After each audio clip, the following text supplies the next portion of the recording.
जय हिंद एवरीवन। आज के इस लेक्चर में हम यूनिट्स एंड डायमेंशन के कुछ क्वेश्चंस करेंगे। यह हमारा थर्ड लेक्चर है air force Agniveer x group physics के लिए। इसमें हम कुछ क्वेश्चन करेंगे।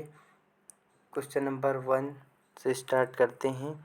Dimension of impulse is equal to that of. जो डायमेंशन होता है इम्पल्स का वह इनमें से किसके बराबर है, यह पूछा गया है इस क्वेश्चन में। So question option number A force, option number B linear momentum, option number C pressure, option number D angular momentum. तो इनमें से डायमेंशन ऑफ इम्पल्स किसके बराबर होता है यह हमें बताना है। सो इसका राइट आंसर है linear momentum, option number B. Option number B is the correct answer. जो इम्पल्स का डायमेंशन होता है वह लीनियर मोमेंटम के बराबर होता है। क्वेश्चन नंबर 2 पर आएंगे।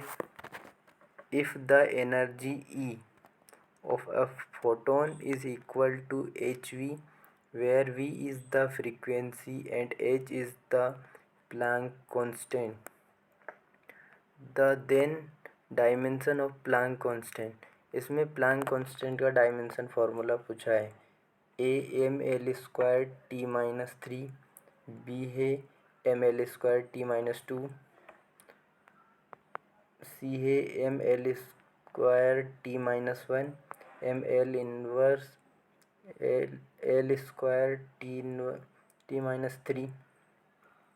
सो इसका करेक्ट ऑप्शन है option number C M L square T minus 1। यही डायमेंशन होता है प्लैंक कांस्टेंट का। सो आगे बढ़ते हैं। Question number 3 the unit of work. Work की यूनिट पूछा है। Option number A joule, option number B newton, option number C watt, option number D dyne. Work की यूनिट पूछिए तो वर्क की यूनिट भी दो प्रकार की होती है, एक एसआई यूनिट और एक सीजीएस। तो वर्क की एसआई यूनिट है joule. So option number A is the correct answer. और जो ये सीजीएस में अगर हम बताएं तो डाइन, वर्क की सीजीएस यूनिट होती है डाइन। सो आगे बढ़ते हैं। Question number 4 lumen is the unit of. इनमें से ल्यूमेन किसकी यूनिट है? Luminous intensity, B luminous flux, C both और डी नन ऑफ दिस। तो जो ल्यूमिनियस इंटेंसिटी होती है उसकी यूनिट तो है कैंडेला। ल्यूमिनियस फ्लक्स हो सकता है, सी बोथ नहीं हो सकता, नन ऑफ दिस भी नहीं हो सकता। सो ऑप्शन नंबर बी ही करेक्ट आंसर है ल्यूमिनियस फ्लक्स। ल्यूमिनियस फ्लक्स की ही यूनिट है। क्वेश्चन नंबर 5 पर आते हैं। Candela is the unit of. अभी मैंने इससे पहले वाले क्वेश्चन में बताया था कि कैंडेला किसकी यूनिट है। तो ए ल्यूमिनियस फ्लक्स, ल्यूमिनियस इफेक्ट, सी ल्यूमिनियस प्रेशर, डी है ल्यूमिनियस इंटेंसिटी। इससे पहले वाले क्वेश्चन में ही मैंने बताया था कि जो कैंडेला होती है वह ल्यूमिनियस इंटेंसिटी की यूनिट होती है। So option number D is a correct answer. Question number 6 which of the following is the smallest unit. इनमें से स्मॉलेस्ट यूनिट कौन सी है? मिलीमीटर, बी एंगस्ट्रॉम, सी फर्मी, डी मीटर। तो इसमें से सबसे छोटी जो यूनिट होती है वह फर्मी होती है। So option number C is a correct answer. Question number 7 which of the following doesn't have similar dimension. इनमें से ऐसे कौन दो है जिनका डायमेंशन सिमिलर नहीं होता है? तो tension and surface tension, stress and pressure, Planck constant and angular momentum, the angle and strain. तो इसमें देखेंगे कि डी एंगल और स्ट्रेन का सेम डायमेंशन होता है। Planck constant and angular momentum का भी सेम डायमेंशन होता है। और स्ट्रेट एंड प्रेशर का देखें वो भी सेम होता है। सो सेवंथ का option number A is the correct answer. Tension and surface tension का डायमेंशन अलग अलग होता है। Question number 8, the unit of viscosity. Viscosity की यूनिट बतानी है। So option number A poise, option number B pascal, option number C poiseuille, option number D none of this. 8th का right answer है poiseuille. Option number C is the correct answer. 8 के बाद question number 9।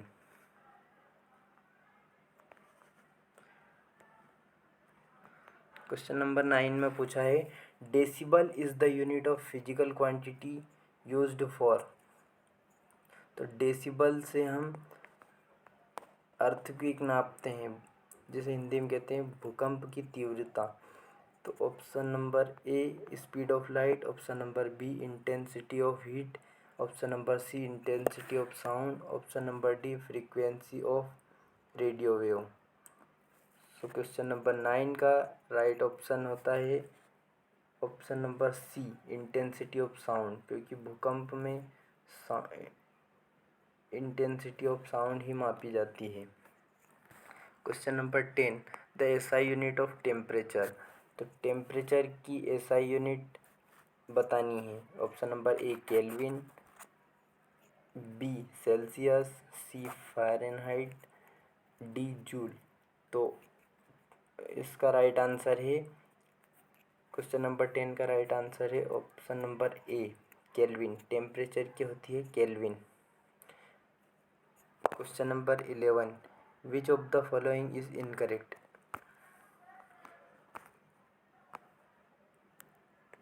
इसमें से हमें incorrect बताना है। Which of the following is incorrect.